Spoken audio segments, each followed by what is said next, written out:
High speed റെയിലുമായി ബന്ധപ്പെട്ട് Delhi metro rail corporation തയ്യാറാക്കിയ ഒരു റിപ്പോർട്ട്, ഒരു ഇടക്കാല റിപ്പോർട്ട് ഞങ്ങൾക്ക് സമർപ്പിച്ചിരുന്നു. അത് പരിശോധിക്കുന്നതിന് വേണ്ടിയിട്ട് ഒരു വിദഗ്ധ സമിതിയെ ചുമതലപ്പെടുത്തിയിരുന്നു. അതൊരു ധനകാര്യ വിദഗ്ധൻ, റെയിൽവേ വിദഗ്ധൻ, പാരിസ്ഥിതികമായി ബന്ധപ്പെട്ട് പ്രവർത്തിക്കുന്ന ആൾ, അങ്ങനെ 3 പേരാണ്. അത് ട്രാൻസ്പോർട്ട് സെക്രട്ടറിയും എൻ്റെ ഓഫീസിലെ OST ഉൾപ്പെടെയുള്ളൊരു ടീമാണ് അത് ചെയ്തത്. അവരത് പരിശോധിച്ച് ഉള്ള റിപ്പോർട്ട് ഇന്ന് സമർപ്പിച്ചിട്ടുണ്ട്. അതിൽ ഇതൊരു പൂർണ്ണമായ റിപ്പോർട്ടല്ല എന്നൊരു വിലയിരുത്തലിലാണ് അവർ എത്തിച്ചേർന്നിരിക്കുന്നത്. ഒന്ന്, കേരളത്തിൻ്റെ പരിമിതമായ സാമ്പത്തിക വിഭവശേഷി കാരണവും കൃത്യമായ സ്കോപ്പ്, സാധ്യതകൾ, യാത്രക്കാരുടെ എണ്ണം എന്നിവ തിട്ടപ്പെടുത്തുന്നതിനും യാതൊരു തരത്തിലുള്ള പാരിസ്ഥിതിക സാമൂഹ്യ പഠനവും നടത്താത്തതിനാലും ഈ രൂപത്തിൽ പദ്ധതി ഏറ്റെടുക്കാൻ സാധിക്കില്ല. എന്നാൽ ചില തുടർ നടപടികൾ കമ്മിറ്റി ശുപാർശ ചെയ്യുന്നുണ്ട്. അതായത് ആദ്യഘട്ടത്തിലെ സ്ഥല പരിശോധനകൾ, ഭൂമി ഏറ്റെടുക്കൽ സംബന്ധിച്ച വിജ്ഞാപനങ്ങൾ അല്ലെങ്കിൽ ഭൂതല നിർമ്മാണവുമായി ബന്ധപ്പെട്ട യാതൊരു പ്രാരംഭ നടപടികളും ഇപ്പോൾ ആരംഭിക്കരുത് എന്നാണ് കമ്മിറ്റി ശുപാർശ ചെയ്തിരിക്കുന്നത്. കാരണം ഇതിൻ്റെ ഒരു കൃത്യമായ ഒരു എക്കണോമിക് മോഡൽ, ഇതിൽ എത്ര യാത്രക്കാർ യാത്ര ചെയ്യാനുള്ള സാധ്യതയുണ്ട്, പിന്നെ പാരിസ്ഥിതിക പഠനം, ഇതൊന്നും നടത്താതെ, അതാണ് നമുക്ക് കേരളയിൽ പറ്റിയ ഒരു അപകടം ഇതിൻ്റെ അകത്ത് ആവർത്തിക്കരുത് എന്നാണ് ശുപാർശ. കേരളയിൽ പറ്റിയത് ഈ പാരിസ്ഥിതിക പഠനവും മറ്റു കാര്യങ്ങളും നടത്തുന്നതിന് മുമ്പ് തന്നെ ഭൂമി ഏറ്റെടുക്കാനുള്ള നടപടികളുമായിട്ട് മുന്നോട്ട് പോയി. അപ്പോൾ അത് ചെയ്യാനുള്ള ഒരു കാരണവശാലും ചെയ്യരുത്. പിന്നെ സംസ്ഥാന സർക്കാർ സ്വതന്ത്രമായി 3-4 കാര്യങ്ങളിൽ സ്വതന്ത്രമായി പഠനം നടത്തണം. ഒന്ന്, ചരക്ക് ഗതാഗത സാധ്യതകൾ. ഇതിപ്പോൾ പാസഞ്ചേഴ്സിന് ട്രാവൽ ചെയ്യാൻ വേണ്ടിയിട്ടുള്ളതാണ് ഈ ട്രാക്ക് ഇപ്പോൾ പ്രപ്പോസ് ചെയ്തിരിക്കുന്നത്. നമ്മൾ തുറമുഖാധിഷ്ഠിത വികസനത്തെക്കുറിച്ചും വിമാനത്താവള അധിഷ്ഠിത വികസനത്തെക്കുറിച്ചും ഒക്കെ പറയുമ്പോൾ ഈ ലോജിസ്റ്റിക്സ് മൂവ്മെൻ്റ് ഇല്ല ഇതിൻ്റെ അകത്ത്. അപ്പോൾ ആ ലോജിസ്റ്റിക്സ് മൂവ്മെൻ്റ് ഇല്ലാതെ പാസഞ്ചേഴ്സ് ട്രെയിൻ കൊണ്ട് മാത്രം ഇത് നമുക്ക് വരുമാനവും നമ്മൾ ചിലവാക്കുന്ന പണം അത് തിരിച്ചടയ്ക്കാനും ഒക്കെയുള്ളൊരു പ്രശ്നത്തിലേക്ക് നമ്മൾ പോകും എന്നുള്ളതൊരു പ്രശ്നമാണ് അവർ തന്നിരിക്കുന്നത്. ബദൽ മാർഗങ്ങൾ എന്താണ് എന്നത് വിശകലനം നടത്തണം. ഭൂമിയുടെ ലഭ്യത, അപ്പോൾ അതിനെക്കുറിച്ചുള്ള കൃത്യമായ കണക്കുകൾ ഈ റിപ്പോർട്ടിലില്ല.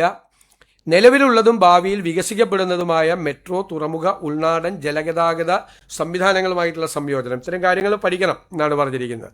ഈ പഠനങ്ങൾ യഥാർത്ഥ ആവശ്യകതയും പദ്ധതിയുടെ വിശാലമായ ബഹുമുഖ സാമ്പത്തിക പ്രാധാന്യവും തെളിയിച്ചാൽ മാത്രമാണ് DPR തയ്യാറാക്കുന്ന അടുത്ത ഘട്ടത്തിലേക്ക് കടക്കാൻ പാടുള്ളൂ എന്നാണ് കമ്മിറ്റിയുടെ ഏകകണ്ഠമായിട്ടുള്ള റിപ്പോർട്ട്. ആ റിപ്പോർട്ട് വിശദമായി പഠിച്ചതിന് ശേഷം ഗവൺമെൻറ് അതിനുള്ള നടപടികൾ കൈക്കൊള്ളും. അല്ല, അതല്ല, നമ്മളിത് പഠിക്കട്ടെ. നമ്മളിപ്പോൾ ഇവർ സമർപ്പിച്ച റിപ്പോർട്ടിലെ ശുപാർശകൾ ഇതാണ് പ്രധാനമായിട്ട്. കാരണം അതൊരു നല്ല ഇക്കണോമിക് മോഡലല്ല ഇപ്പം തന്നിരിക്കുന്നത്. കാരണം ഇത് പാസഞ്ചേഴ്സ് മാത്രമാണ് പോകുന്നത്, ലോജിസ്റ്റിക്സ് മൂവ്മെൻ്റ് ഇല്ല.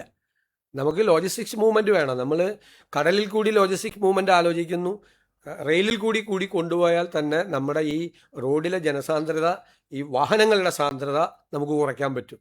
മാത്രമല്ല ഒരു നമുക്ക് ഇപ്പോൾ എടുക്കുന്ന കടം വലിയ തുക വരും, അതും കൃത്യമായി കണക്കാക്കിയിട്ടില്ല. വലിയ തുക വരുന്നത് നമ്മൾ ബാങ്ക് ലോണും മറ്റു കാര്യങ്ങളും മറ്റ് ബിസിനസ് മോഡലിലല്ലേ ചെയ്യാൻ പറ്റുള്ളൂ. ചെയ്തു കഴിഞ്ഞാൽ അത് തിരിച്ചടയ്ക്കാൻ വേണ്ടിയിട്ടുള്ള വരുമാനം പോലും ഇതിൻ്റെ അകത്തുനിന്ന് കിട്ടാത്തൊരു സാഹചര്യം വരും. യാത്രക്കാരുടെ എണ്ണം പോലും കൃത്യമായിട്ട് തിട്ടപ്പെടുത്തിയിട്ടില്ല. ഒരു അപൂർണമായ റിപ്പോർട്ടാണെന്നാണ് ഇടക്കാല സമിതിയുടെ ഇത്. സർക്കാർ ഇതിനെ സംബന്ധിച്ച് ഒന്നുകൂടി ആലോചിച്ച് ഇതിൻ്റെ ബദൽ മാർഗങ്ങളും മറ്റു കാര്യങ്ങളും ആലോചിക്കും. അല്ല, അത് സർക്കാർ പഠിക്കും.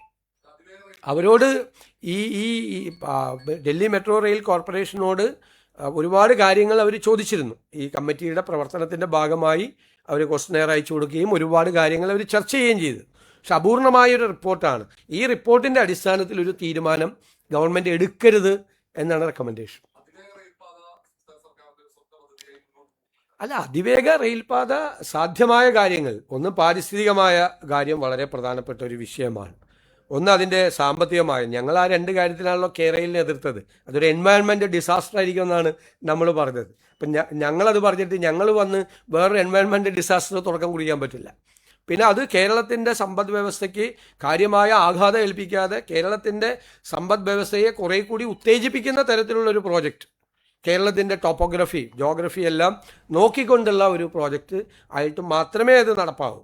അതിൻ്റെ ഇല്ലില്ല, നമ്മളിത് റെയിൽവേ, അതിനുള്ള റെയിൽവേ കോമ്പിറ്റൻസ് നമുക്കില്ലല്ലോ. ഇതിനുള്ള അത് വേറൊരു ഏജൻസിക്ക് അത് ചെയ്യാൻ പറ്റുള്ളൂ. സംസ്ഥാന സർക്കാർ റോഡ് പണിയുന്നത് പോലെ അല്ലെങ്കിൽ വേറെ പാലം പണിയുന്നത് പോലെയുള്ള റെയിൽ പണിയാൻ വേണ്ടിയിട്ടുള്ളൊരു സംവിധാനം സംസ്ഥാന സർക്കാരിനില്ല.